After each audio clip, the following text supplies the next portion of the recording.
Icyokero you can unmute.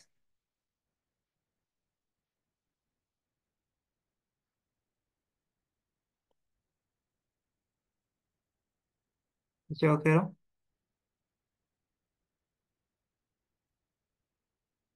The sandals.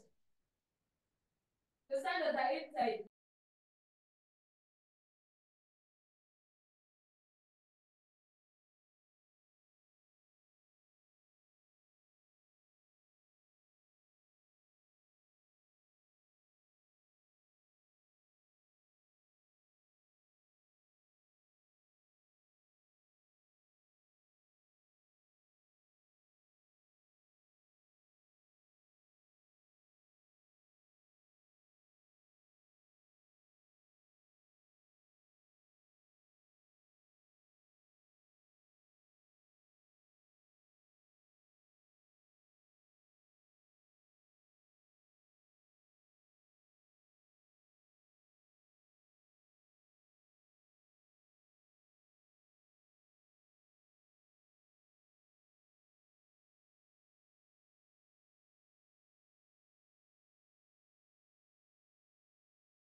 Good afternoon, everyone.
Good afternoon. Good afternoon. Good afternoon. Good afternoon. Good afternoon. Good afternoon.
Good afternoon, everyone.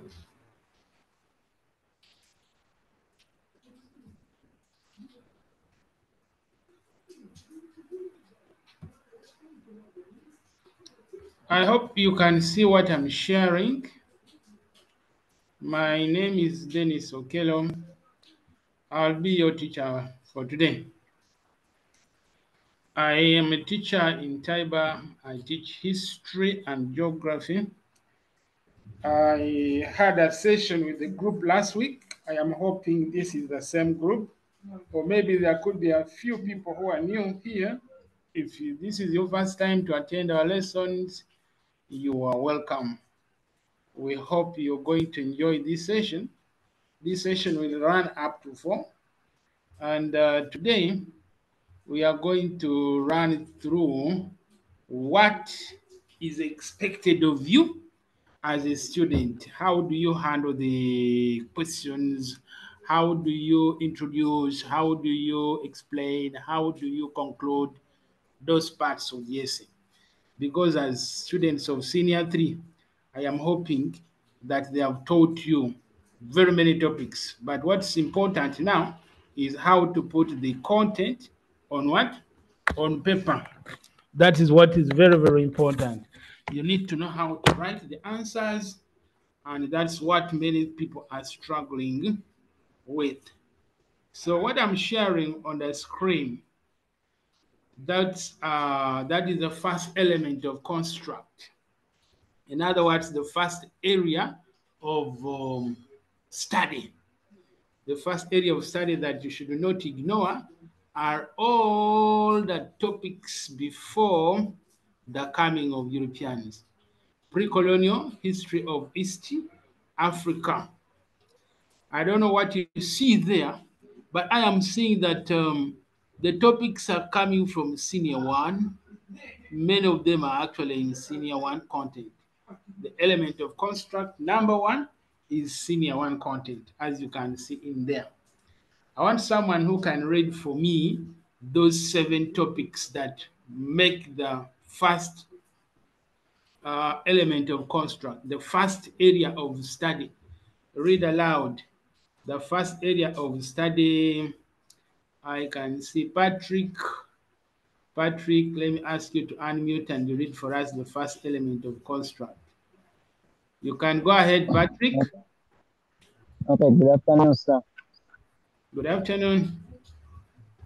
Yeah, first element of construct, we have pre-colonial history of East Africa.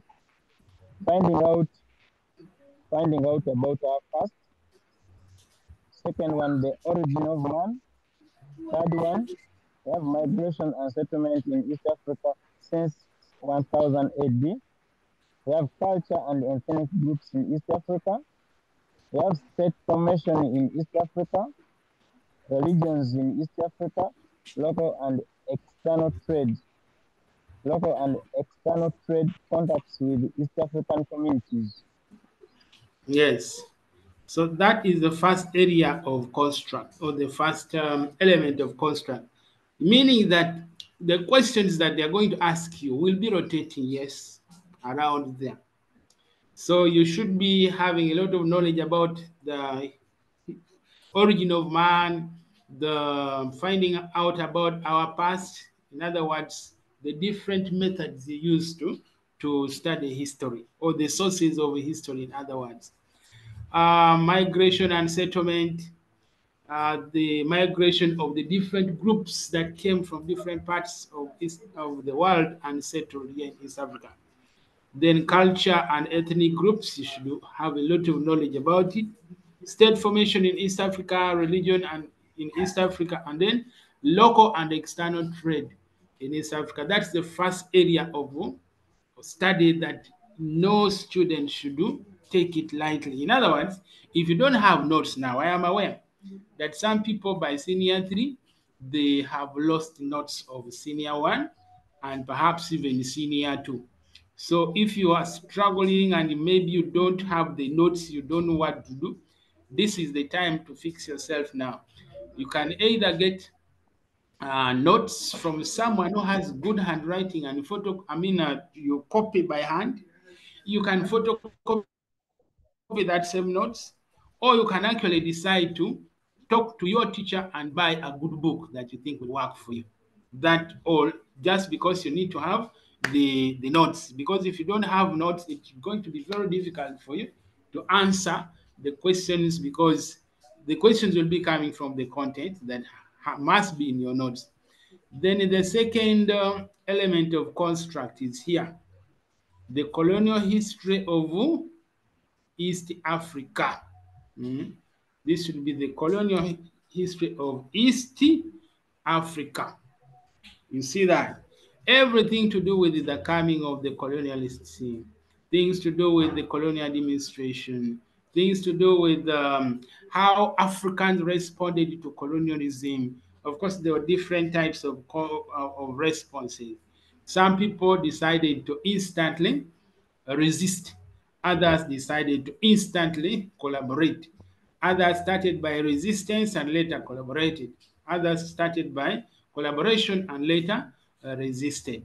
But anything to do with the interaction between the people of East Africa and then the Europeans, that is under the second element of construct. How the partition of East Africa was done between the different European countries. We all know that East Africa was colonized by mainly two countries, Germany and the British. But the reasons for their coming, their policies when they came here, all that is under the second element of construct. And then you have World Wars, World War One and World War Two. That is under one topic. Although some teachers separate World War One and then World War Two, but it is under one topic. Then the struggle for independence of East Africa, the methods that people used to fight until they got the independence, that is all under the second construct of the second element of construct. And then the key personalities in the fight for the independence of East Africa, where you find Milton Obote, Uganda, Julius Nyerere, Tanzania, Jomo Kenyatta, Kenya. All that is under the second element of construct. And then lessons from liberation struggles in South Africa. Lessons in liberation struggles in South Africa. In other words, how the people of South Africa fought until they got the independence, but what are the lessons that the people of East Africa should draw from the liberation struggle of South Africa? That is under the second element of construct. Then the third one and the last one, it has very many topics, as you can see. The third and last element of construct is here. I want someone to read for me the third and last one. Now this has topics from senior 2 work. It has, of course, topics from senior 3 and topics from senior 4 work. So let me see who wants to read that aloud. Let me ask Maria. Please read for us the third element of construct. Maria, I saw your hand was up. It has disappeared. Maria, are you going to read or we'll give the chance to another person?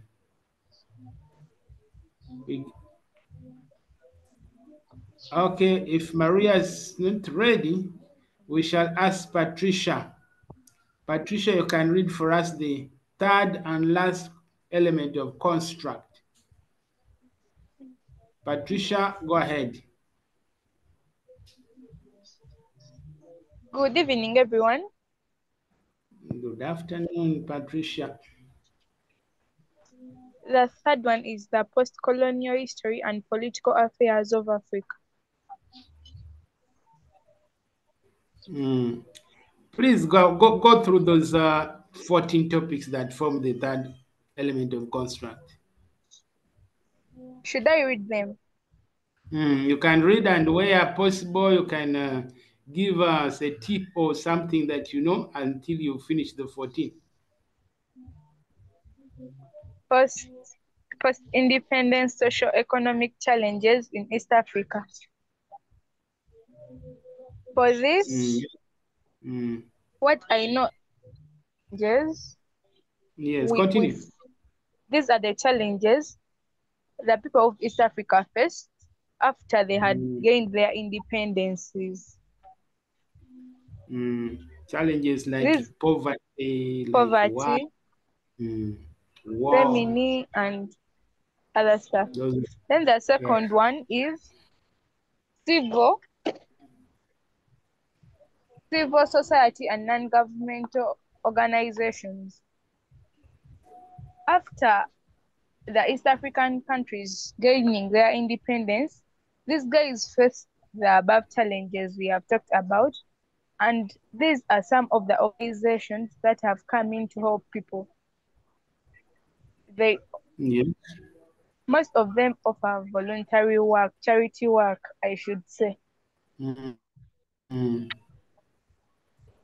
second one is challenging land tenure systems in East Africa. In this, what I know, we understand that how people gain land, the different types of land ownership. Yes.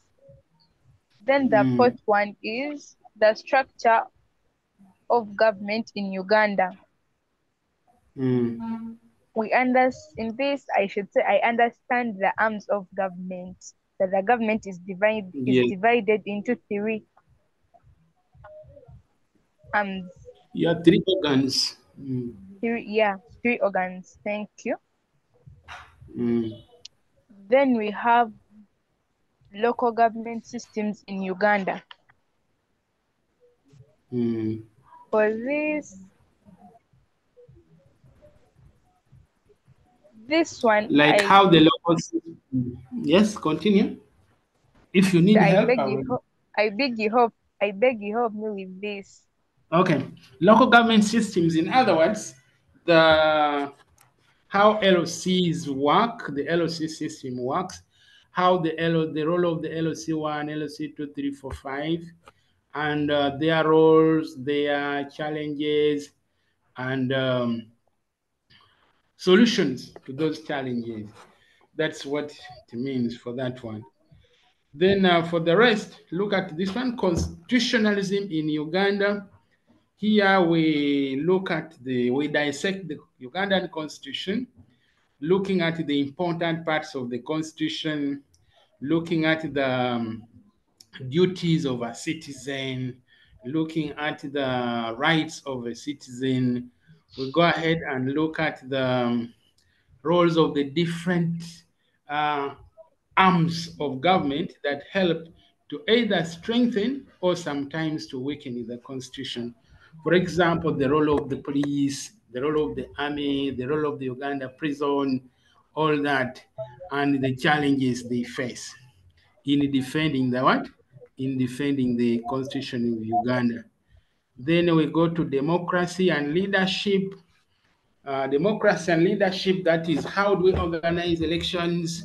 What are the different how do you qualify to stand for different positions? How do you qualify to vote? How do we handle election on the election day? How long should it take for a candidate to swear in? All that is under democracy and leadership. Then the next one is the United Nations organization and its impacts in Uganda. The United Nations has branches throughout the world, and the United Nations does charity work. And it does this charity work through its organs and its agencies. There are so many agencies that work here in Uganda, but then we need to look at the impact of the UN involvement in Uganda. UN is usually involved in disaster areas, maybe where there is war, there is a landslide, there's a disease outbreak, all that. So the UN will look at its role and how it is supporting a developing country like Uganda also to stand on its feet.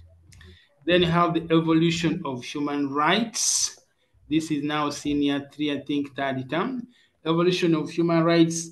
We look at human rights handling generally in Uganda. Who are the people who are the victims of human rights abuse most? Who are those people who are most vulnerable and they become victims of human rights abuse? And who are the perpetrators of human rights abuse in Uganda? That is now senior third term, then post-independence liberation struggles. Yes, liberation struggles, like after the independence of Uganda, many things happened. You can't imagine immediately after Uganda got her independence, there was conflict between the Kabaka of Buganda and then Milton Obote, and yet all of them were leaders. So such struggles between the leaders, especially of political leaders after independence, that is under post-independence liberation struggles. Then here we're going to talk about patriotism. I know in many schools you have patriotism clubs, but here we are going to go deeper into patriotism. Maybe we look at those events that demonstrate patriotism, like maybe Labor Day, like maybe Heroes Day, those things. And then you see why it's very important for a Ugandan, an ordinary Ugandan, to demonstrate patriotism for the country. Then you have key contributors to nation building in post-colonial period. There are people who have contributed greatly to the growth and development of this nation. And you can mention some of them. If you had to talk about contemporary times like now, there are some key political players that you can easily mention offhand, whom you cannot ignore when you're talking about maybe the political landscape of Uganda. Then have lessons from world economic transformations. Here we are going to look at countries that were once poor and once vulnerable, like Uganda. For example, Singapore. Singapore was a very poor country. It got independence, I think, in 1965. But right now, Singapore is one of the wealthiest countries. You talk about countries like South Korea. South Korea is also another very wealthy country, but it was once very poor, like Uganda. So we draw lessons from such countries, and then we teach our people how they can copy a few things from such countries, such that our country also grows like theirs. And then the last one is Pan-Africanism and political and economic federation of Africa. Now, here we are going to talk about the role of the East African community, the role of the OAU, and then how such regional bodies can actually lead to growth, especially to a country like Uganda. So that is the element of construct. Number 3, and that's where your examination is going to be set. The reason why it's important for us to tell students these things is because they need to know that these are the topics or these are the areas where the examiner looks at as he sets the exam. All right, now let me ask, who knows how many questions are usually set? How many questions are usually set when in a full paper at senior 4? How many questions are there in the paper? Yes, Maria. How many questions do they set for you? They usually set how They many? said four. They said 4. 4. In section A, there are 2 and they are compulsory. Then in section B, there are 3 and 1 is there are option, or you choose one from the 2. So you Yes. do 3 total. So you do 3 out of the 4. Section A is compulsory and section B is optional. You just do 1. So if you look at the time, how much time are you given to do the 3 questions? 2 hours How and much time 15 is minutes. given? If you divide the 2 hours and 15 minutes for every question, how much time should you use for every question? 40, then 15 for Okay, for reading through the work. Yes. I like that. You use 40 minutes and it is easy, it is possible. We are going to see how it's possible because here, whereas in the past they used to ask you to write so many questions, so many points, here they don't expect you to write too many points, but they want you to explain every point and explain quite very clearly. Like we are going to see here, if we come here and then we see this is the examination term task and the answer term responses. For every question that they are going to ask you, it's going to be a scenario-based question, just like you saw in the sample paper that was provided by UNAM, but also in the paper that the senior fours of last year did. You saw that the questions are all scenario based, but the scenarios can either be political or the scenario can be historical. Yes, but depending on the scenario, they expect you to read through the scenario, interpret the scenario, and then make sure that you answer the question basing on the requirements and demands of the question. So here, like they have given us, they say all scenarios are societal problems, are challenges, and all responses to the task are opinions to overcome or adopt or adapt the problem, say, that is at hand.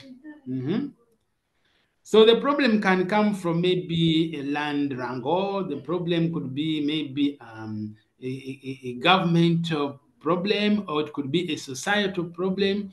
It could be anything that the examiner may think about, but it is going to be a scenario. But in each of these scenarios, there is always a problem. And your response is always to come up, or your response will always be to address the problem that is in the scenario.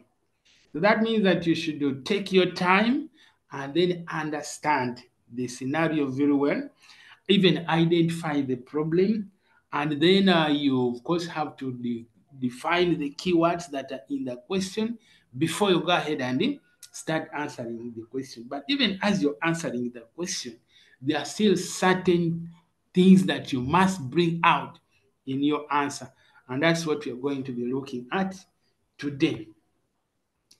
Now, here they're telling you that a paper of history and political education is scored out of 17. Each item is scored out of either 5 or 6. There is no item which goes beyond 6 scores. Therefore, it is healthy for the candidate to write 8 points, but having it in mind that your name target is 6 scores. So to be safe, or to be on the safer side, we always encourage learners to give more than 6 points.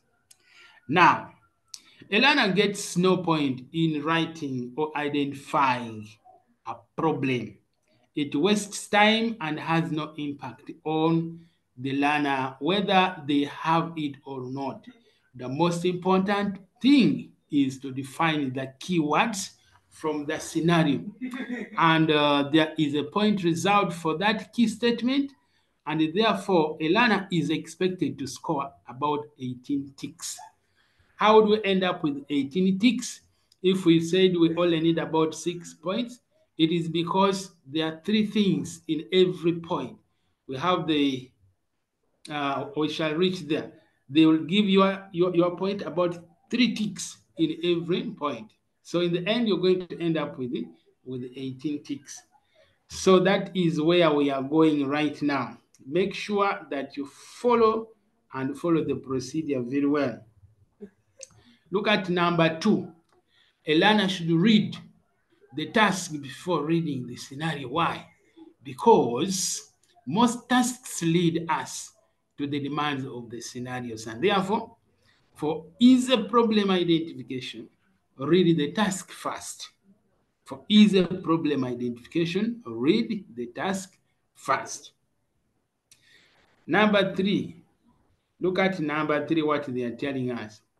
That a complete CBC history and political education paper will have 4 examination or examinable items distributed into sections, like my friend said earlier. Section A is compulsory, it has 2 questions, and section B is also has 2 questions, but you choose 1 question. Then the learner should attempt an item according to its demands. Whatever the task instructs you to do is exactly what you do. Now, give relevant examples from both history and current situations, depending on the situation in which the item is set. Note that the element of construct from where it comes will give you examples.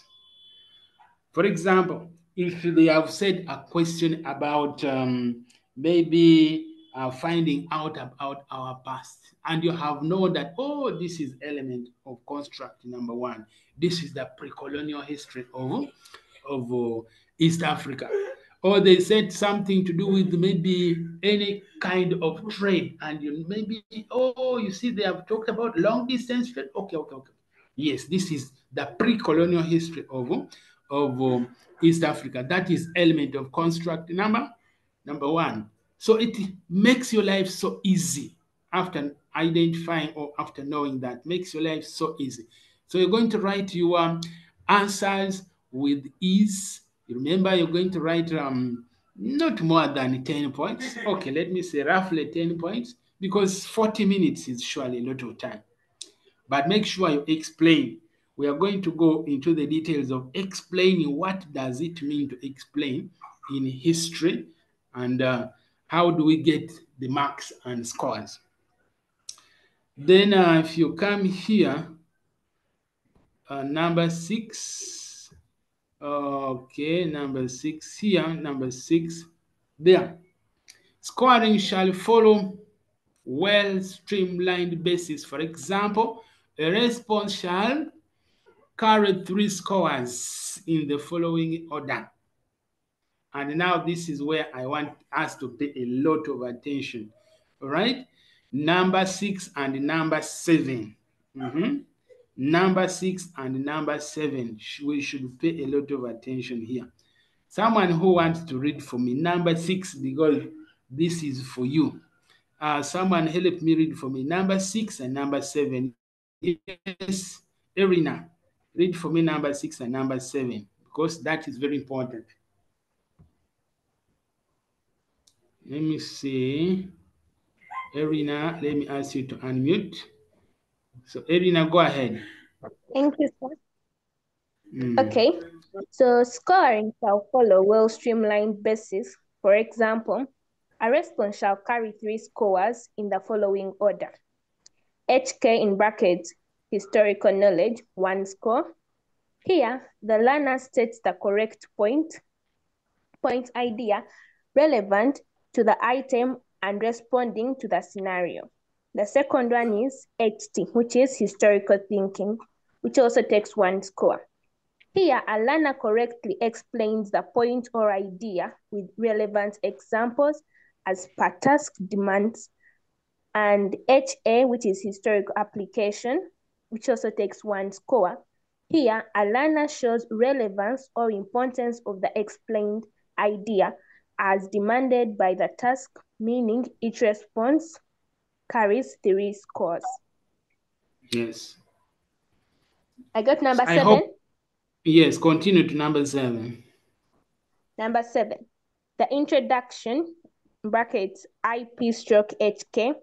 Here, the learner defines the keywords in the scenario with examples and any additional related information, and introduces us to the body.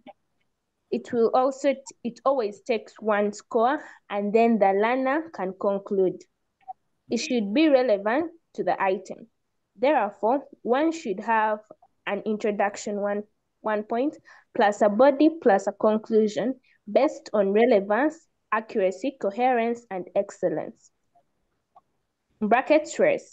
So They also tell us about point, evidence, examples, and relevance, bracket peer. Then situation, task, action, and result, star, or HK, HT, and HA. Modes of assessment. Total scores must be converted to a basis of 1 to 3. Okay, thank you so much. I am hoping people have understood number 6. Number 6, we identify. Yes. There's also a conclusion. Take a mark itself. Yes, there is marks for a conclusion, just as there is marks for the introduction. So we expect your essay to have 3 parts: the introduction that defines the keywords and any action, and let it be very brief and precise. Just 1 paragraph, your introduction. Just like your is also going to be just 1 paragraph, maybe about 3 or 4 lines, that helps someone who has read through your essay to understand that what you have written, you have knowledge about. And we shall go into the how do we introduce, how do we conclude, all those things. We shall go there. Anyway, so it means that in point number 6, make sure you identify a point in a simple 1 sentence. For example, we are going to look at that in the other slides that are coming. Then number 8, they're telling you avoid rubric cases. Rubric here means that please answer the required number of what? Points. Don't answer 4 when the question says answer 3. Don't answer 2 when the question says, when the instruction says answer 3. Stick to the instruction that is in the what? That is in the paper. If you do that, you are going to make it very easy for yourself to excel in history. I'm going to show you the grading system, how the different grades are. How do you arrive at an A? How do you arrive at a B? How do you arrive at a C? Until you go up to the last and the weak grade that I don't desire for anyone. So how do we prepare? Of course, we must read our books, read extensively.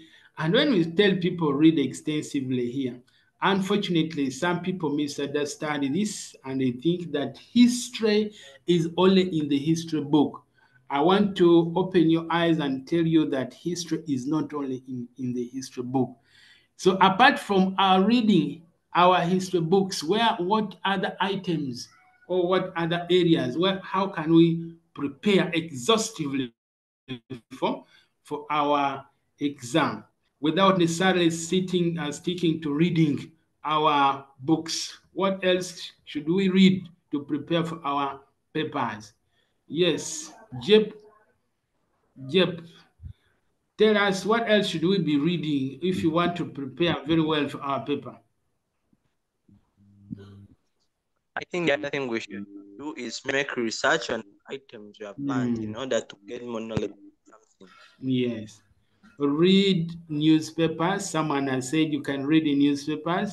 A lot of current affairs is in newspapers, and they can ask you things to do with the parliament. In the newspapers, every day they report about the parliament. And sometimes watching TV. You watch TV and you get a lot of information that can relate and resonate with what the teachers are teaching in class.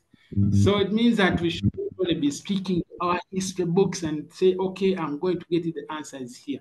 Some answers are on TV, some answers on newspapers, some answers are moving with the people, you see. So make sure you make yourself prepared by reading history and relating with it every day. You can, for example, if you're talking about local government systems in Uganda, are you aware that you can get a lot of information from the chairman, LOC1 of your village? You can organize and interact with him casually and say, hey, how is it moving? How is it going? What are some of the challenges you face as you carry on with your work every day? and it's going to give you a lot of information. You see? So sometimes when you are preparing for your paper, you can make use of some of these local leaders. And some of you are lucky that your parents are actually leaders. Some of you, your parents are leaders, so they can give you. So don't stick to only one, to only your history book. Some answers are moving with you. You can get the answers, they are moving with you. Yes. Okay, I can see Trevor, your hand is up. You have something to say? Trevor, you want to say something? Yes, Master, good afternoon. Good afternoon. What I wanted to say is that you can also make consultation from teachers and elders, and also make a research. Yeah, teachers and elders. Research online, in books. You can even talk with your friends who are in senior 4 now. You can even look out and see if there's any information that people are sharing. These days, there's a lot of good things being shared on WhatsApp and all social media platforms. So that is all source of knowledge for you as a history what? As a history student. So for you as a history student, no one will forgive you for failing to excel in history because you have not known how to answer. I have already told you what to do. I have already I'm teaching you where to get the information, and the information is with you everywhere. So make sure you make use of the information that is all around you. It then you pass history and then you can do other things. Now look at what us. This is what for us we use as teachers to score you. As we are marking your paper, we are looking out for this. We are looking out for the introduction point. The introduction point, in other words, what is in your what should you put in your introduction? You should make sure that in your introduction you have defined the keywords. And as you define the keywords, relate your introduction to the scenario. Just one paragraph. You see, just one paragraph.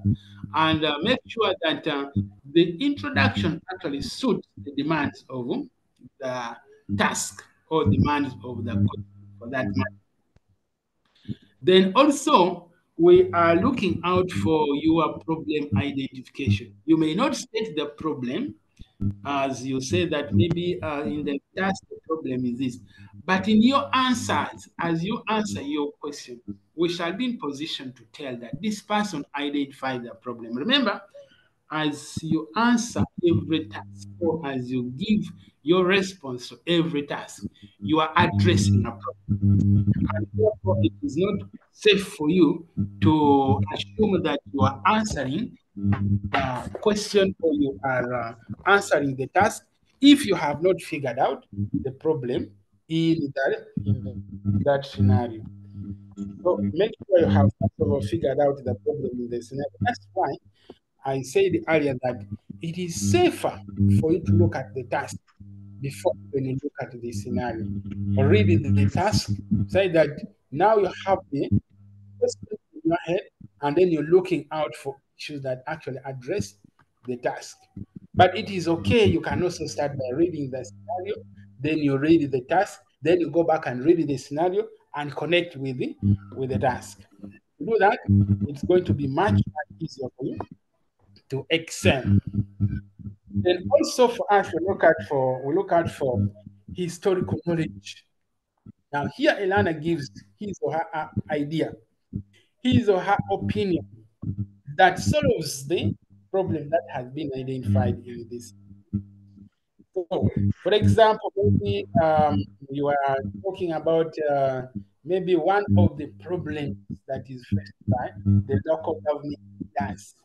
And then you say the problem is one of the challenges they face is corruption. And now your explanation is going to tell us, so how can we actually deal with corruption to make the work of the local government leaders easier? or you go ahead and tell us, okay, how is corruption affecting the daily operation of the local government leaders? Now that is in the historical knowledge. Then, still within the same point, we are looking out for historical thinking. Here, the learner clearly explains the idea, the point, with a valid and relevant example. And then last day, we are looking out for historical application. Here, we expect us that what was explained is relevant. So you can see that every point has a lot of the mark. So for you to get the 3 scores from every point that you give, the 3 scores from the point that you bring, we expect you to bring out all that. And if that comes out, then it means that you have understood what is expected of you. Then here, look at this saying, we have a conclusion point. The learner gives his or her personalized issues. For example, maybe you've been talking about problems faced by local government systems in Uganda, or maybe in one of the local areas that you have identified, maybe Kampala, maybe Wakiso, or anywhere. So you're going to give us your opinion about those problems. Maybe we'll say some of the problems are caused by external forces. You see, external forces like what? The problems are caused because now issues to do with the road construction, the local people have nothing to do with it. Maybe delay of disbursement of some funds, maybe things to do with problems like maybe climate issues, like when it rains, it floods. We're going to say that some of the problems are caused by is like natural calamities, like delay from the central government, but some of the problems are actually caused by the locals themselves. So that you have analyzed and then you have digested all the problems, and now you are indeed telling the person who's reading through your essay that whatever you've been talking about, you surely understand. That is now in your conclusion. But now think people know how to conclude, why it is important to conclude, and then how to actually make your conclusion relevant. It's very, very important to have a conclusion that confirms that what you have been writing is actually very, very, very important, or what you have been writing you understand. Now, as you write all that, for us as teachers, we are looking out and we know the elements of constructive. So for us, we are looking out to see how much does this person know about the pre-colonial history of East Africa? How much do you know about European interest in East Africa? How much do you know about life under European rule in East Africa? How much do you know about the effects of European rule in East Africa? How much do you know about the operation of governments? How much do you know about interstate collaboration and high order thinking? So this is now for us, the teachers. We are assessing you, but we have our own parameters that some teachers will not tell you.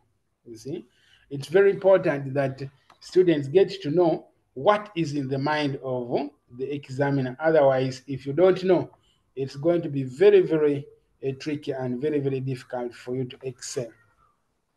So make sure, one, you know the requirements of every question. I think we have talked about that.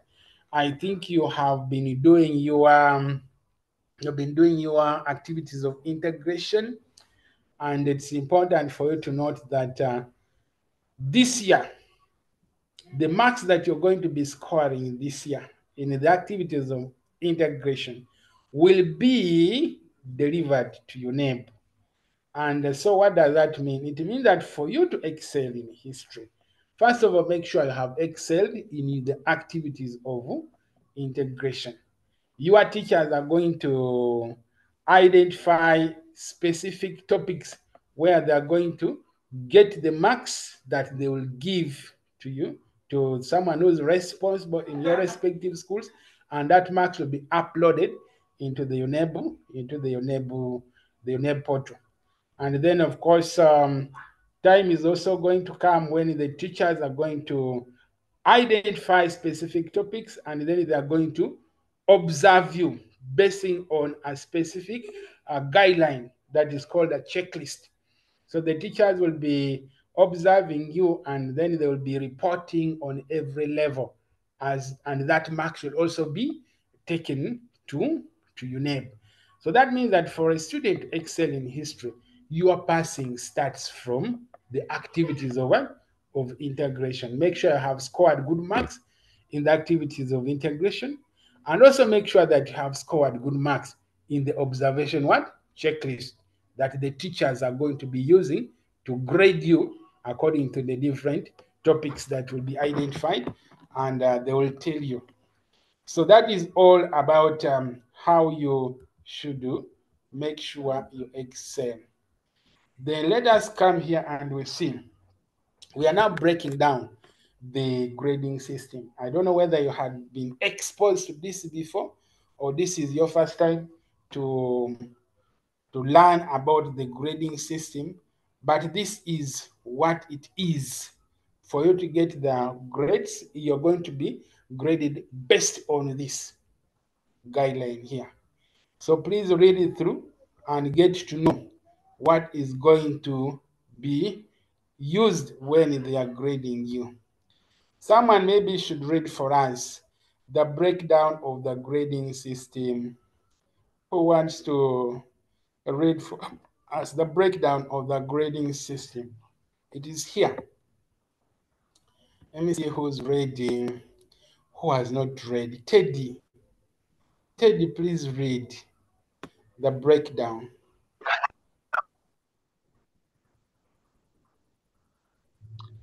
The Teddy, breakdown of the grading system. Yes. Okay. Good afternoon, Teddy. How are you? Good afternoon. Good afternoon, proceed. sir. I'm fine. Teddy, proceed. Proceed. It is worth noting that the new curriculum grading differs from the previous old curriculum grading, as you may note below. A. Exceptional. The learner has displayed extraordinary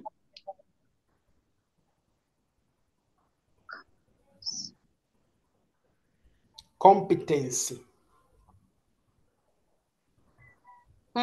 by applying knowledge and skills in knowledge like life situations. It starts from 80 to 100%. D1 and D2. B. Outstanding. The learner has displayed a high level of competence by effectively applying acquired knowledge and skills in real life situations. It starts from 70 to 79%. Credit 3 and credit 4. Continue. C. Satisfactory. Proceed. C. Satisfactory. The learner has demonstrated adequate level of competence in applying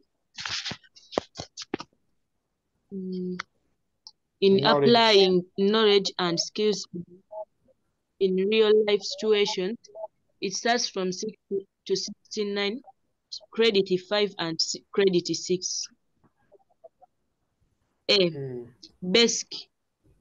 As the learner demonstrates minimum level of competence in applying knowledge and skills in real life situations. It starts from 50 to 59, part 7 and part 8.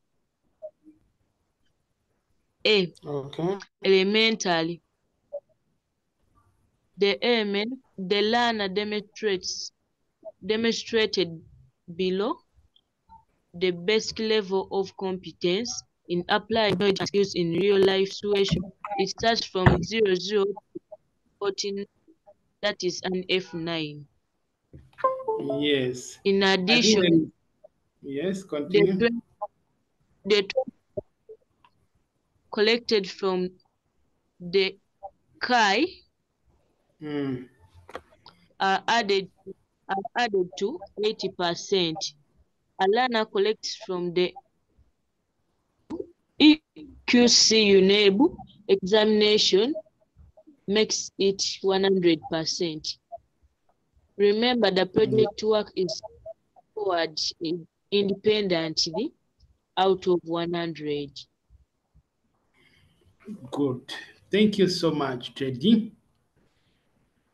And in your different schools, I'm sure you should have started your project work right now. By this time, you should have finished the planning stage of your project work.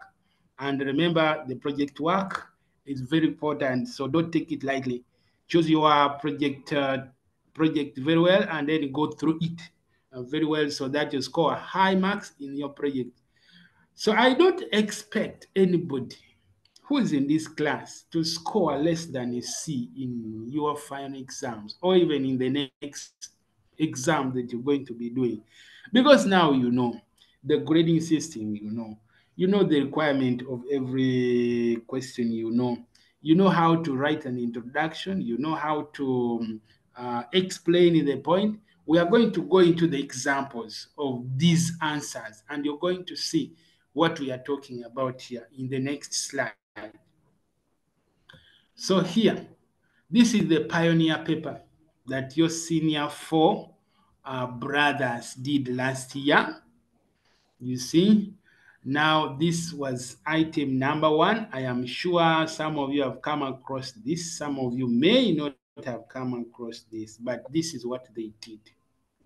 So they are saying cross-cultural marriages in Uganda are becoming very common than ever before. In other words, the marriage between one tribe to another tribe, different cultures. So your brother, a lady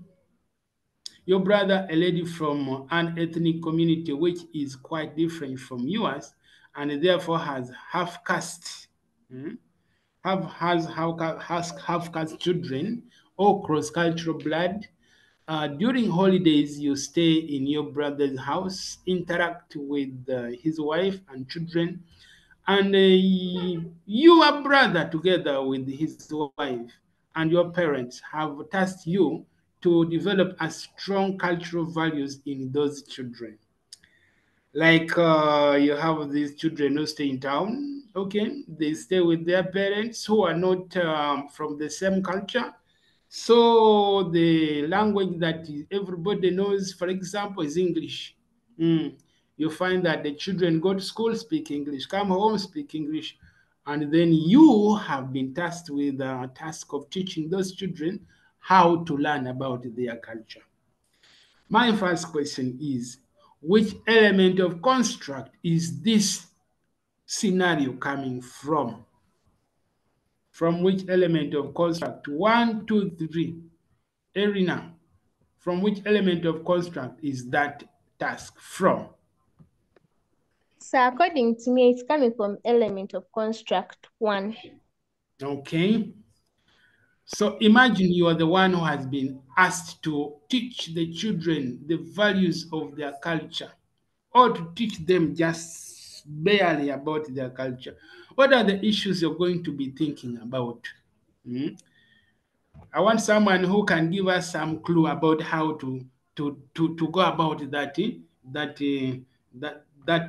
scenario. But let us first look at the task. What is the task saying? Identify your ethnic group and that of your brother's wife, and explain the steps that you will take to develop strong cultural values in those children. Remember, the children have very little knowledge about their culture. Perhaps they even despise their culture. And now it's your duty to help them understand the culture of their mother, the culture of you and your brother. What are you going to be doing? Let us start from there. This question came last year. Yes, Patrick, you want to say something? Okay, I so see your hand is up. first bring back to us the Mm, scenario. Then I try mm. to even this is the very question that was given to us as we were Hey, closing first term. hey. So it means you are familiar with the question. So guide us. I'm so familiar, but actually I'm trying to say what I wrote, but I know Mm, I failed it. mm. So you can help me and bring back the scenario before I go test. Okay. So someone is saying here, introduction on ethics. Okay. So this person is telling us we first go and then identify the key words in the question and define those keywords. What are So the for me, keywords in? Yes. what I did is Mm, I had to first identify what ethnic groups are after defining them. mm, And then I went deep to their migration, where mm, like ethnic groups we have like the Bantu, the Nilotics, the Highlight, the what, the mm, Kusites. So I have to explain where from each come from and where they mm. settled. Okay. So I went to migration and settlement in East Africa. There I wrote there some content a little bit. Then Mm, I was like, if since these children are half caste, mm. they have mixed blood, Yes. they should pick up one culture. Like, if the wife is a Bantu and their dad is a Mm, Nilotic. So most mm, cases they should take the culture of their dad. Reason being they're staying at their dad's place. Everyone mm, around that place may have pick everyone in that place may use that culture because mm, the dad married their mom. So their mom came to the dad's place. So they are staying at the dad's place. Though the mom is having some unique culture because now mom is mm, having different ethnic group, but they should try mm, their best to hold on their dad's culture. Then I wrote there something small about the dad's culture in case the dad is a Nilotic. The Nilotes are mm, most cases pastoralists. They they are they are people who raise animals, just something just like that. mm. So that was what I dwelled much on. So I was so pleased to see this question. Okay. So first tell us, since you answered the question, were you pleased with the scores also? Sincerely, I was not pleased because even my mind was exhausted. I don't know where to start. The way things Mm, in the question and what is the task, they were all different because they say, how are you going to install culture in these children? Yet mm, in the task you see they are having two ethnic groups which are apart. So that's why it made me sweat ahead going to even migration. mm. So and thank you so much for bringing it. I think it can help us much. It can help us and give us the correct answer for it. That Okay. was what I can manage to say. Okay. Thank you so much. Is anybody else with a different idea or something to add on what Patrick has said? Okay, I can see Amos. Amos, I've asked you to unmute. You can proceed and add. Then you shall go to Erina and Trevor. Yes. Amos, what do you have to say about that task? Where do we start? What do you have to add on what Patrick said? Amos, you can proceed if you have anything to add. I think Amos is still preparing. Let me ask Erina, do you have anything to add on top of what Patrick said? Okay. According to me, remember you have to first identify the problem and also define the keywords in the scenario. And okay, I want to just see if my opinion is also okay about the Yes. problem. Is it No okay if I problem. say like in the above scenario, my family, maybe my family lacks knowledge on the different ways to educate my nieces and nephews about their different cultures. It is okay. Only Yeah. that there is not going to be marks for the problem identification, but it is okay. It's fine. It gives you a starting point. Yes. Then afterwards, I go ahead and define some of the key terms.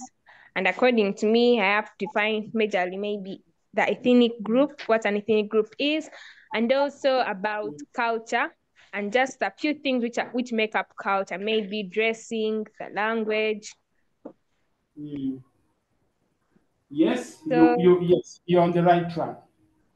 Then afterwards, I tell them that I think my ethnicity, which is done for my brother, maybe I'm a Bantu, and then my brother's wife must be like, let me see, can say she's a Luo speaker.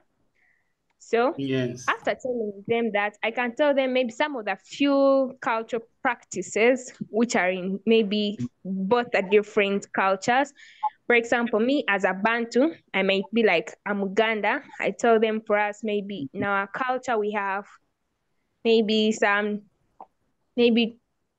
dances, and maybe some, those different things which make up culture.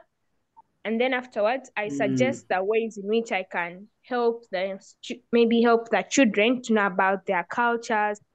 I can maybe organize like games which can teach them about the different words in the languages. Okay. So That's what you're going to be okay. Thank you so much, Erina. It is true you're going to be interested in teaching them, making them learn the language. And you're going to use very many ways of making them learn the language because language is part of culture. You're going to be interested in teaching them their traditional food. You know, the Baganda, they have this traditional food they eat, or their staple food. It is part of culture. You're going to be interested in teaching them how their cultural wear. How do the Baganda women dress? How do the Baganda men dress? How do the Baganda young girls handle themselves? You're going to be interested in all that. Teach the children because you are educating them about culture. And then you're also going perhaps to be interested in teaching them about some ceremonies. How do the Baganda people, for example, handle their marriage ceremony? Maybe the Kwanjula. Maybe if you are a Munyankole, maybe you say, okay, this is how in our culture, this is how marriage is organized. These are the steps. So you are teaching the children a lot of things that they don't know, but remember you have to go slowly by slowly. That's why they'll say that identify your ethnic group and that of your brother's wife and explain the steps that you will take to develop a strong cultural values in those children. So you're going to tell them maybe the meaning of certain names. Like I understand here in Uganda, there is a way of naming so much that you can easily tell that, oh, this person is from this clan, because different clans don't share the names. So you also tell them the reason why the naming is done like that, because it is part of what? It is part of culture. And a lot of other things from the side of your brother's wife also. Because it's important for the children to learn the culture of their father, because that is where they live. But also it is important for them to learn the culture of their mother, because that is also where they sometimes go and live. So that is now from element of construct number one. But I think you can see that in this case, it requires real life experience. It can be troubling, especially if you are also in the same bracket of these children who is also not aware of your father's culture. Very many things you also don't know about the culture. But this you have seen, they have put you in that position of teaching. You cannot teach what you don't know, because you can't give what you don't have. So it's very important for us to prepare, because if you're faced with this scenario, imagine this is number one, section A, element of construct number one.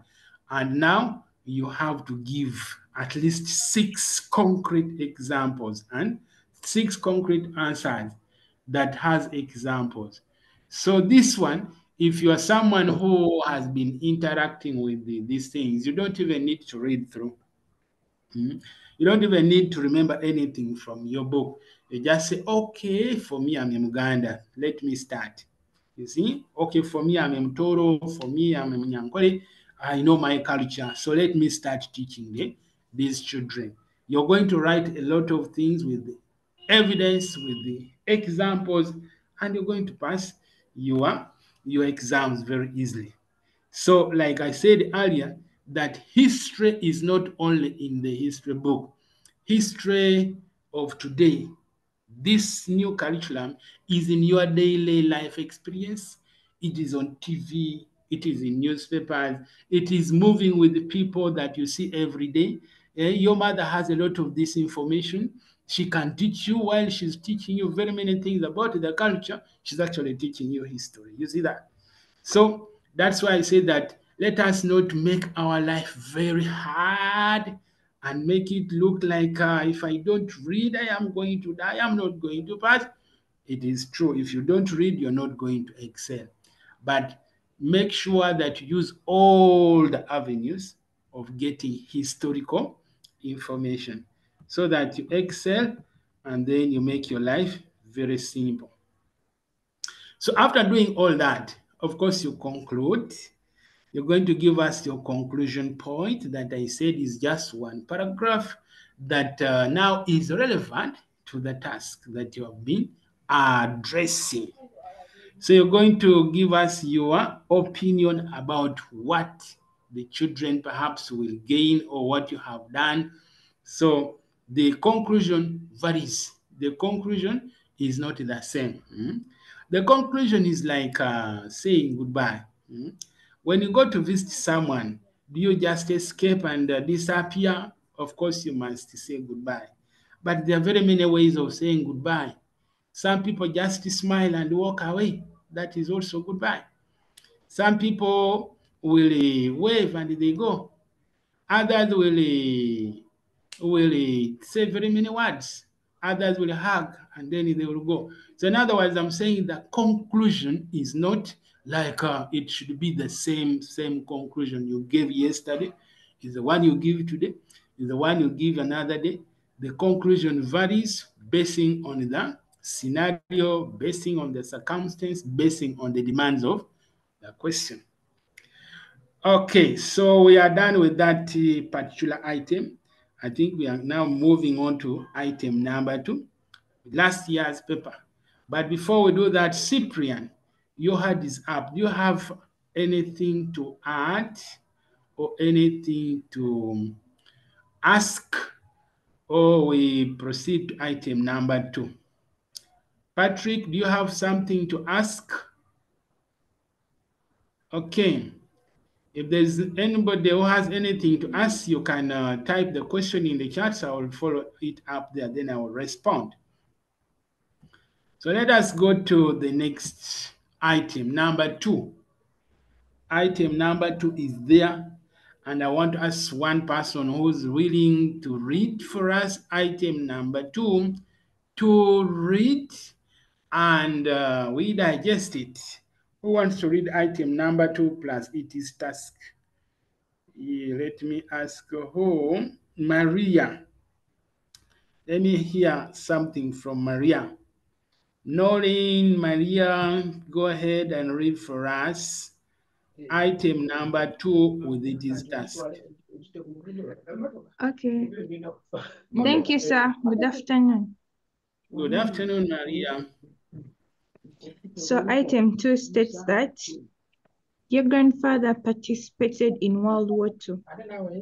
He fought in the areas of Keren and Sudan. When he was deployed in Burma, the war ended.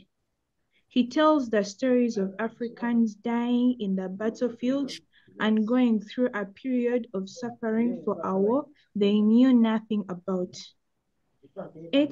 He has lived all along regretting the time they lost in the service of colonial army. All they came back with were army uniforms, as I should say, cold weather coat and cap each.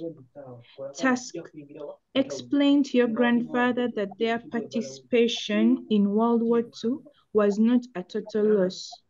Thank you, sir. Thank you so much, Maria. I think you've seen the task. Explain to your father that your grandfather that he did not participate in World War and he made no loss when he was there. For him, he believes that they wasted his time, they risked his life, he came back with absolutely nothing. So I think you can see, where does this task come from?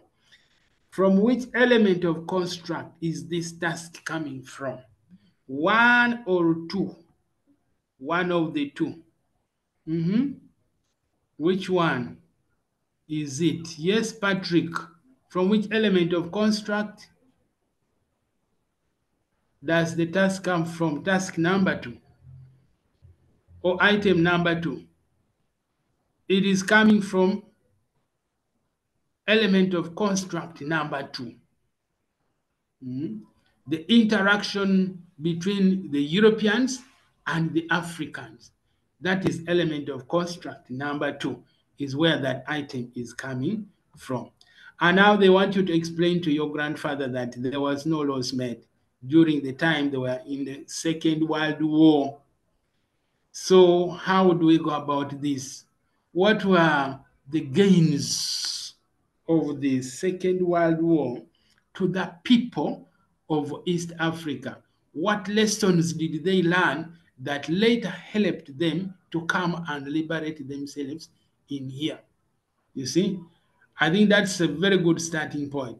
Definitely the problem here is that your grandfather is struggling to understand why or how his participation in the Second World War benefited, if there's any benefited him, if there's anyone who is claiming that he benefited, and you're one of them who is claiming that your grandfather benefited from the Second World War. So explain to him that he benefited from the Second World War. Tell him the things that he did not see when he came back, or how the Africans gained from the Second World War in the different ways. Yes. Do I have anybody who wants to say some of the gains of the Second World War to the people of East Africa? How did the Second World War help the people of East Africa in many ways after the war ended? Yes? Patrick, is your hand up or you're just waving?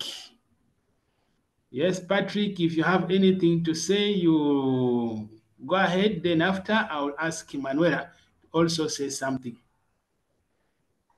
Yes? Patrick, please go ahead. Patrick, go ahead. Okay. Sir, thank you for unmuting me. Yes. Actually, thank you so much. We are just bringing over. This was our last question. It was question 4. So for me, according to my understanding, for me, I said he did. Actually, let me say he should not regret because their participation in World War led to following. 1. Development of nationalism in East African countries. Confidence that was built in them. Confidence that was built in them that whites can be fought and be defeated.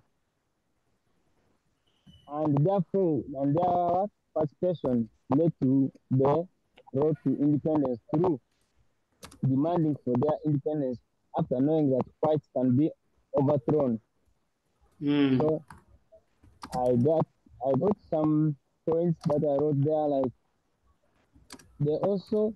their participation led to formation of political parties, because since when they came back, they understood that whites fight as a group. So it means to fight for their independence. They came back and then they started saying, let's form groups, so-called political parties, so that we can demand for our independence. Like the groups that were formed, we have the TANU in Tanganyika, we have TANU in Kenya, we have UPC in Kenya, in Uganda, we have UNC in Uganda. All this way after World War, that was done for demanding our independence. So therefore, let me say their participation, sincerely, it led to independence of East African states. Thank you so much. Thank you so much, Patrick. Let me have Emanuela. Where are you? Emanuela, I wanted you to speak, to say something. I'm looking for you now. Okay, Emanuela, not seen. Okay. Emanuela, I think you'll have to put your hand back. Anyway, let me first talk to Teddy. What do you have to add? Teddy, you can go ahead.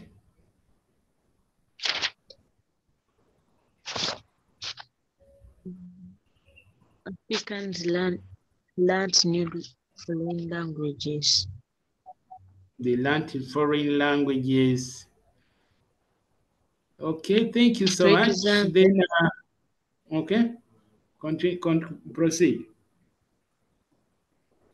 For example, English, German, French, which is their contribution. Okay, thank you very much. Thank you so much, Teddy.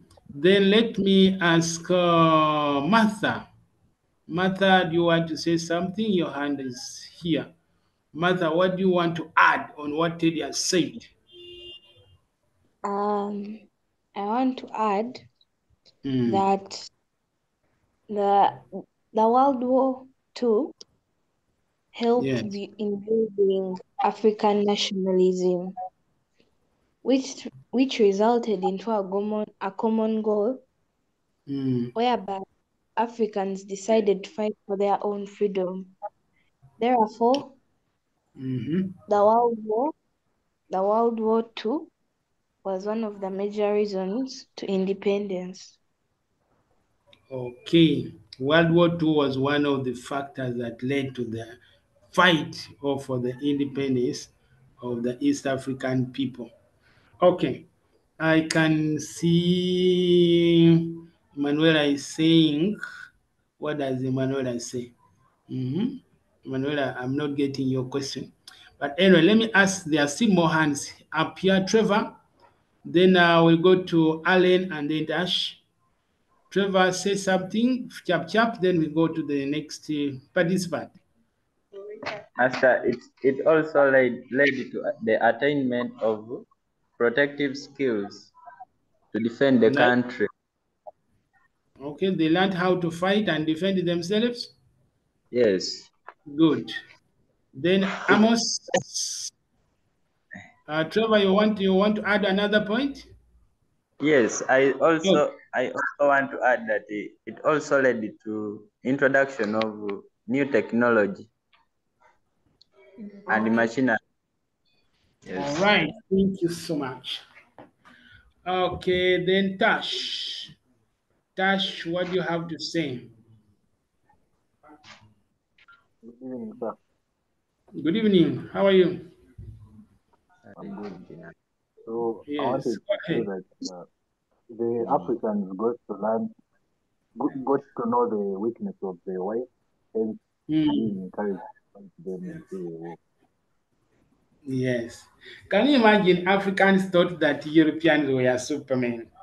They didn't know that Europeans also can develop fear in the face of danger. They didn't know that Europeans can also die and run away. But during the war, they discovered that the Europeans are the biggest cowards. And so it gave a starting point to the Africans how to actually scare these people. They actually realized that the Europeans were using Africans as bullet shields. The Europeans were so fearful, and that was a very good lesson to Africans. Yes, Africans learned fighting skills. I see here that is Taylor telling us Africans came back and formed political parties that helped them to fight and gain their independence. Thank you so much, Gerard. Then Zara. Zara, this name is familiar. But anyway, Zara, do you have anything to add? Yes. Good afternoon, sir. Sir, Good afternoon, Zara. I had a question regarding the number we just did, but I put up my hand and it didn't pick me in the end. I just gave up, but I decided I need to ask the question. The question was, what if you're Please from go another? ahead. You Okay, can. like we have just done now, the first item where we had to talk about ethnic groups, right? What if like you're from another country, Yeah. let's say Kenya, and you're a Kikuyu and stuff now? So you have to write about that specific thing, or you just write about the tribes in Uganda. Like let's say you are Kenyan and your tribe is Kikuyu. So should you write about Kikuyu or you write about the Yes. tribes specifically in Uganda? Let us first go back to item number 1 and then we digest it well. Okay. They are saying across cultural marriage in Uganda are becoming a common than ever before. They are becoming more common than before. Your brother, a lady from an ethnic community which is quite different from yours and therefore has half-caste children, or they have cross-cultural children. During holidays, you stay in your brother's house, interact with his wife, and your brother, together with his wife and your parents, have tasked you to develop uh, a good or cultural values among the children. I think you realize that much as the reference is given to Uganda in this task, the response does not limit us only to Uganda, because we are aware that we have so many students in this country who are not necessarily from Uganda. They are just here studying, and maybe they are not even from East Africa. But the idea is, how do we teach children about culture? And I think that word Uganda makes the question a little bit tricky to some students. But if you are from another culture that is not necessarily from Uganda, it is okay. Go ahead and write about your culture, and the person who's reading your task is going to know that you are not actually talking about Uganda, because perhaps you are not from Uganda. You see, because the task directs you, first of all, to identify your ethnic group.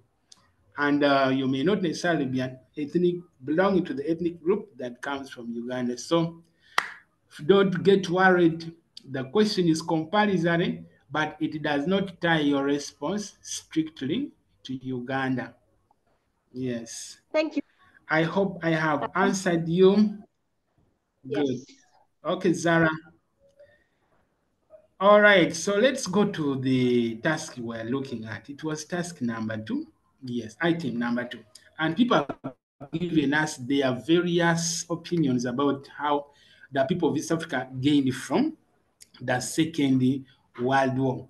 But remember, in all those responses you have given us, don't forget the guideline we say. Historical what? Knowledge. Historical what? Application. And then historical what?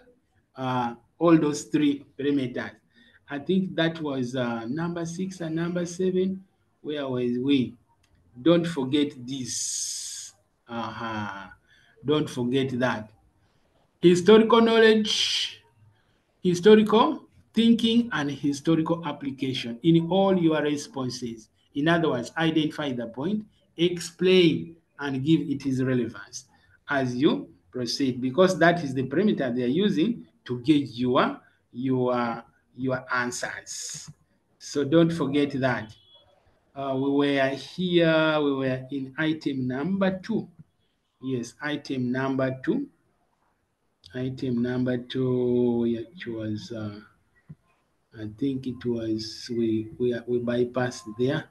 Item number 1, we even bypassed there. Then we came to item number 2. We were there. So let us go now to item number 3.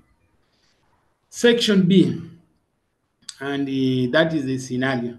They are saying, your class has organized a tour to the Parliament of Uganda. The tour is to last for 4 days, and during which you interact with every office. During which you're going to interact with every office.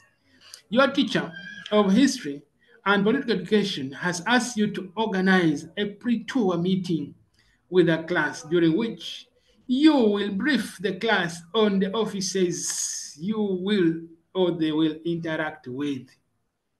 That is the scenario. Let us see the task. Explain to the class the offices you will have interacted with by the end of the 4 days tour, and the kind of information you will have gained about the working of Parliament. I think this is a very familiar question. We even made reference to this area last week. We almost exhausted the answers to this question, but anyway, it doesn't hurt. We lose nothing if we go through it again. So who wants to give us something, or who wants to talk about that scenario and the task? Where do we start from? And then what are the offices? Yes, Melissa. Melissa, you can go ahead. Melissa, I have asked you to unmute and Yes, share with okay. us what you. Good afternoon, Melissa. Yes, Please go ahead. We are giving examples of the different offices in Parliament. Yes. I'm going to list them. So we Okay. have the Speaker of Parliament, Okay. followed by the Deputy Speaker of Parliament, then Correct. go to the office of the leader in charge of opposition. Okay. Then there is the office of the Clerk of Parliament. Okay. There is also the office of the Sergeant of Arms. Yes, Sergeant at Arms. Continue. We have the members of Parliament have offices. No, heads of committees. the different committees in parliament. Yes, heads of different committees in parliament, which Yes. meet on every other working day apart from Tuesday and Thursday. Okay, yes. Then we have the opposition chief. Yes, there's the opposition chief whip. Hmm. Yes. I think I've exhausted Okay. that. Okay, thank you very much. But you're going to, as you guide them through those different offices, you're also going to tell them what questions they should ask and what kind of information they should come back when they know. For example, when they go to the Speaker of Parliament, what questions do you, what information do you think they're going to get to know in the from the Speaker of Parliament? What kind of Harold's information? They will get to know Harold's the rules of procedure that is given to the parliamentarians. In other words, how do you the orientation steps as you when you're a new member of parliament, Excuse me, teacher. the things you should know. Yes. So when Yes. I will be writing that essay, does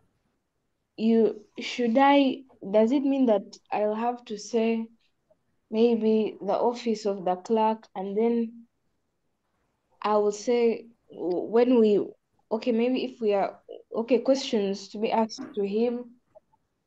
It would be wrong when you're talking about the role he plays in parliament.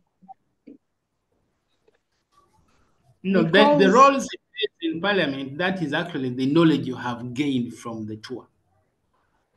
I don't know together. Now what you're talking about, I had completely no knowledge on it. Even I don't think we were taught about it. So the question is, without even the knowledge without the knowledge, because it wasn't given to me, what are the other approaches to that question? The knowledge of what each of these offices does. Is that what you're talking about? All right. Like, okay. Now, let me just give a very quick one here. That what the speaker does is what the deputy speaker also does. Remember, the speaker, the head of the parliament, and she oversees the operation of the parliament. So even if you just say that from the office of the speaker, you're going to find information about how the parliament is governed or it runs, because the speaker is the overall person over the parliament. That is okay. That will be the same with the deputy speaker. Then if you say maybe the opposition, head of opposition, what does the head of opposition usually do?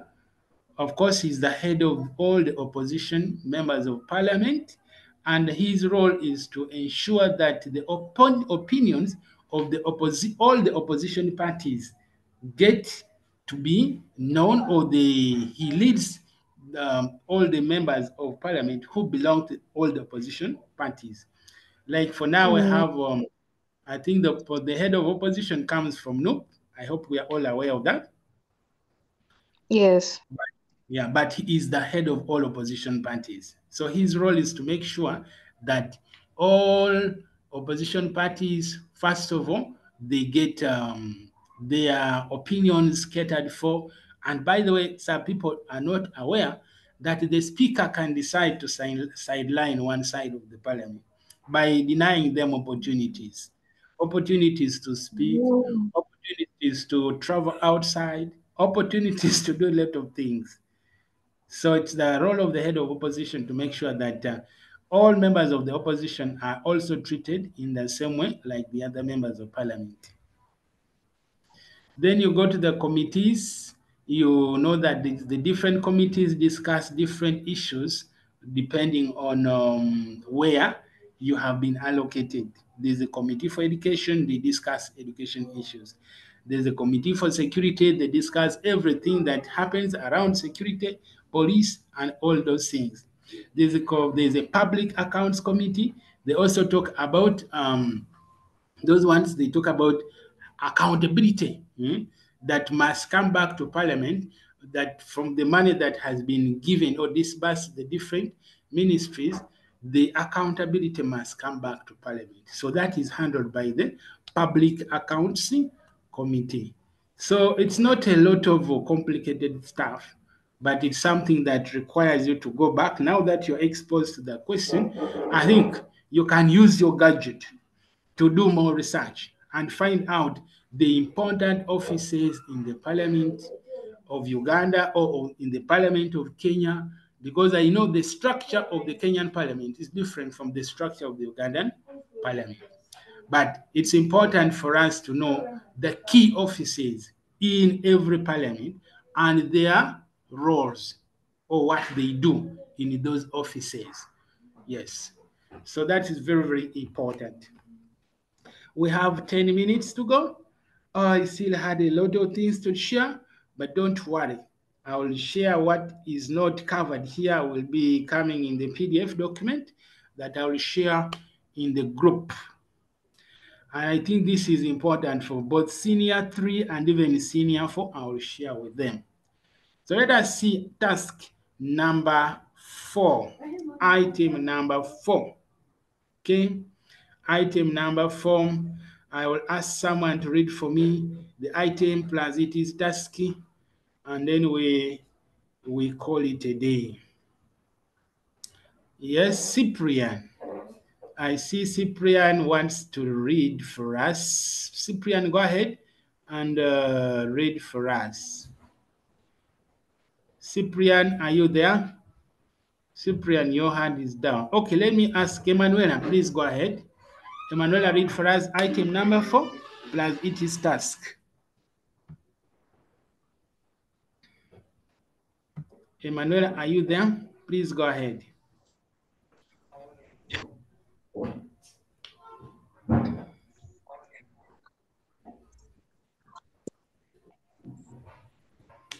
Emanuela, go ahead. I'm reading. Yes, you can proceed.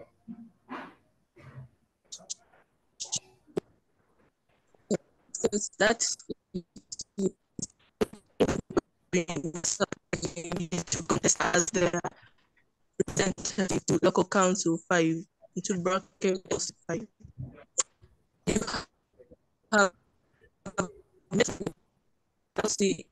sub-counties, and they agreed that if you win the election, they will support your interest to become the speaker of the district council. They in turn have asked you to influence the district chairperson to come and service it.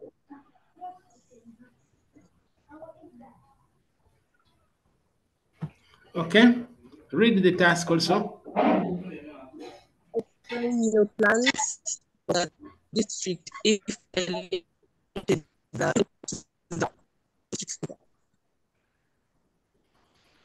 Okay, thank you so much, Manuela. The feedback here wasn't very good, but let us read it through the task again. Somehow you are breaking, but thank you so much. They're saying it is an election time, and the people in your sub-county are encouraging you to contest as their representative to local council 5. You have met with other contestants for LC in other sub-counties and agreed that if you win the election, they will support you, or they will support your interest to become the speaker of the district council. And they in turn have asked you to influence the district chairperson to appoint them to committees of finance, education and health, and then social services. And the task is explain your plans for the district if elected to the position of the district speaker. You see? Now this takes us back to local council what? Local government systems in Uganda. You realize that this is element of construct, obviously element of construct number 3, you see. So this is element of construct number 3. This is a topic in senior 3. And some people are saying, you see, last year they did not set any work from senior 4. No. The answer to that question is that they set the 4 questions from the 3 elements of construct. Yes. So you realize that all the senior 4 work plus a bit of senior 2 work plus a bit of senior 3 work is in element of construct number 3. And therefore, the paper had no problem. So that is what happened last year. I am going to share a lot of other information in the group. There's a lot of things that we have not been able to share here, but I'm going to share with you in the group. Now, I want us to use this remaining 3 minutes or so. If someone has any question that you want to ask, you can ask that question now before we log off. Is there any question you want to ask? Please ask now. Yes, I can see very many hands. Elisha, you have a question? Please go ahead and ask.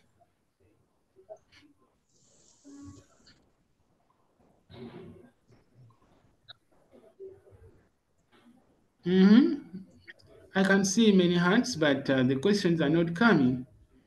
Okay, Teddy, you can go ahead and ask the question you have, if you have any.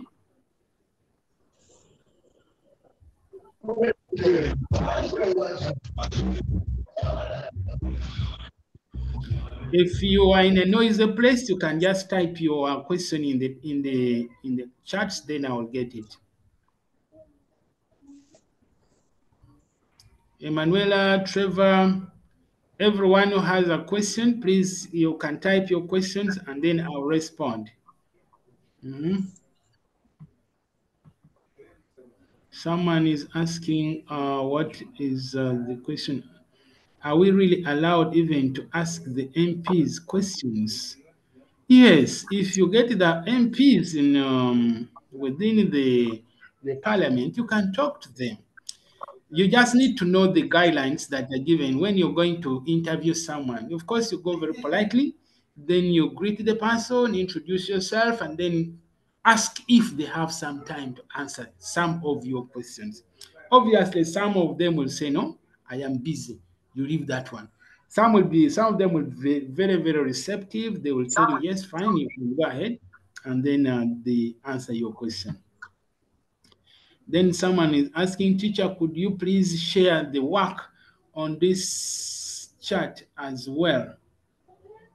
Okay, I don't know which work you're talking about. Okay, all right. Someone is saying I should share the document right now. Okay, let me see if I can do that. I will have only 2 minutes. I hope I'll be able to do that right now. Okay, go to document. I'm trying to share this work that we have done here today on the charts. I hope it comes very fast. Yes, the work is there. It is a Word document. Please download it very fast before the lesson does what? Before the lesson ends. It is ending in the next 1 minute. Any other question? How can we also join the discussion group? Which discussion group are you talking about? Okay. So people who may need to ask me questions after here, you can take my contact is here, 0772 199377. That is one of my numbers, or you can say 0704 141763. In case you have any question, you can share your, you can ask me any question from any of those, using any of those numbers. The second number is not correct. It's 0704141763. Yeah. All right, members, it has been good having you. I have enjoyed teaching you.